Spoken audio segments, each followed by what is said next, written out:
Earlier this week, there was a report that suggested that uranium was found in the breast milk of lactating women in 40 women in Bihar. It caused a lot of uproar and scare, given that uranium beyond permissible limits can harm all humans, including the infant who is lactating, who is in fact drinking his or her mother's milk. But if you delve deeper, you'd understand that this actually was a scare that really wasn't. What really is uranium? And is there any reason to worry about as far as this report is concerned? We explore. Well, earlier this week, there was fair amount of scare with revelations that there was uranium found in the breast milk of lactating women in Bihar. Now, an estimated 151 districts and 18 states are reported with groundwater uranium contamination. About 1.7% of groundwater sources are affected in the state of Bihar, is what the study has found. So how was the study done?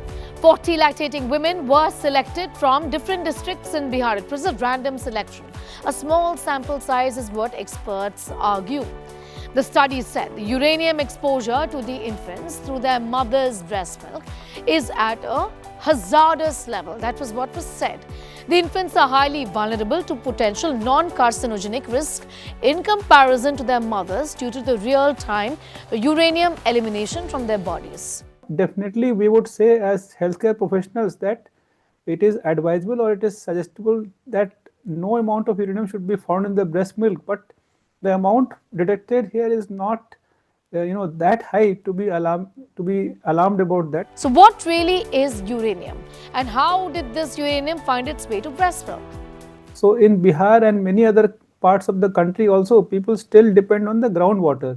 So if there is contamination of the groundwater with uranium and then mothers drink that, then from the gut through the systemic circulation, small amount can enter the breast milk. Uranium is a natural element which is invariably present in trace amounts in everything.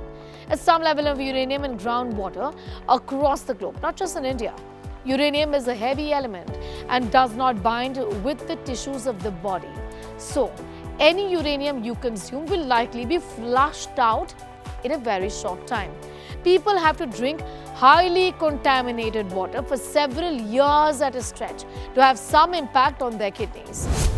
So what does the World Health Organization say about uranium contamination? The WHO, in its 2001 guidance on uranium in drinking water, said the human body on average contains about 90 mg of uranium, which is derived from normal intakes of water, food and air. 66% is found in the skeleton, 16% in the liver, 8% in the kidneys, 10% in other tissues. The WHO safety limit for the element in question is 6 times higher than the levels detected in Bihar. This margin provides a robust safety cushion. Based on the known effects of uranium on the health, adverse effects on the health, number one is to look for any kidney damage. So kidney damage can happen with uranium toxicity. Number two is effects on the bone. So growth can be affected and then bone can become weak.